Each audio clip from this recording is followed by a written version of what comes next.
नमस्कार। चुनावी समर में आप लोगों का स्वागत है।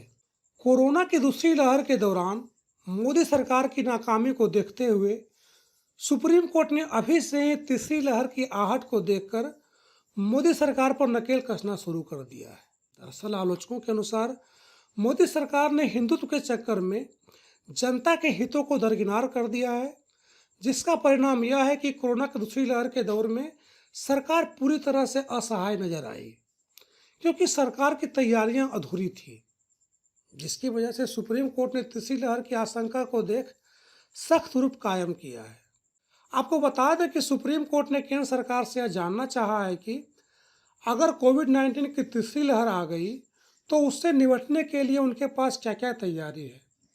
साथ ही सुप्रीम कोर्ट ने केंद्र को कोविड-19 महामारी के दौरान राज्यों व केंद्र शासित प्रदेशों को ऑक्सीजन आवंटित करने के मामले में बनाए गए राष्ट्रीय कार्यबल की सिफारिशों पर की गई कार्रवाई की रिपोर्ट पेश करने के लिए कहा है। अदालत ने सरकार को इसके लिए 2 सप्ताह का समय दिया है।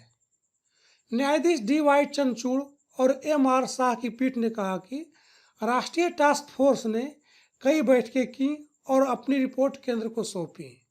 यह देखते हुए उसने सरकार को अपने आदेश लागू करने के लिए पर्याप्त समय दिया है।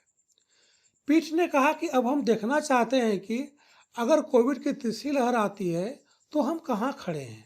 पीठ ने कहा कि यह उचित होगा कि इस कार्रवाई को कोविड संबंधी मुद्दों को लेकर शुरू की गई स्वतः संज्ञान कार्रवाई के साथ सूचीबद्ध किया जाए।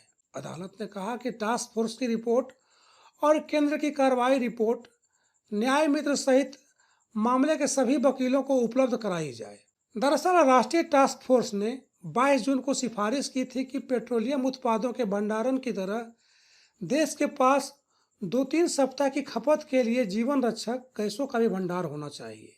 वैसे भी कोरोना की दूसरी लहर के दौरान यह देखा गया था कि कई लोगों की मौत ऑक्सीजन की कमी की वजह से हो गई थी। हालांकि मोदी सरकार ने कोर्ट में कहा था कि कोरोना की दूसरी लहर में ऑक्सीजन की कमी की वजह से किसी की जान नहीं गई थी, लेकिन संसद में झूठ बोलने से सच्चाई पर पर्दा नहीं पड़ सकता। ऐसे में सुप्रीम कोर्ट ने अभी से ही सख्ती दिखानी शुरू कर दी है, ताकि यदि कोरोना की तीसरी लहर आती है तो फिर सरकार की नाकामी की वजह से किसी को अपनी जिंदगी से हाथ नहीं धोना पड़े।